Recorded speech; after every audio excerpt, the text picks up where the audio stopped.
আসসালামু আলাইকুম আরহামতুল্লাহি বারাকাতুহু। বন্ধুরা, আজকে একটা হোমিওপ্যাথিক ওষুধ নিয়ে আলোচনা করব।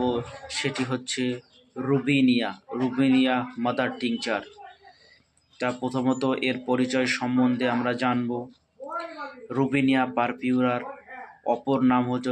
অপর নাম হলো লোকাস্ট গাছ, হরিদ্রাবর্ণ ফড়িং এক প্রকার গাছ।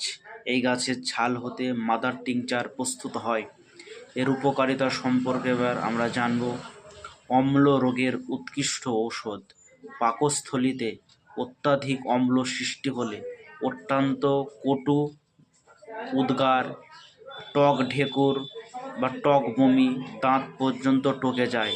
শ্বাস প্রশ্বাসে টক গন্ধ, অম্ল রোগ হেতু শিরাপীড়া ইত্যাদি লক্ষণে এয়ার মাদার টিংচার খুবই অবর্ধ বা খুবই গুরুত্বপূর্ণ কার্যকরী একটি হোমিওপ্যাথিক ঔষধ। এর খাওয়ার সেবন বিধি এবার বলবো আপনাদের। 10 থেকে 15 ফোঁটা দিনে 3 বার, খাবার আধ ঘন্টা পরে হাফ কাপ জলের সাথে সেব্য। ভালো থাকবেন, সুস্থ থাকবেন সকলে।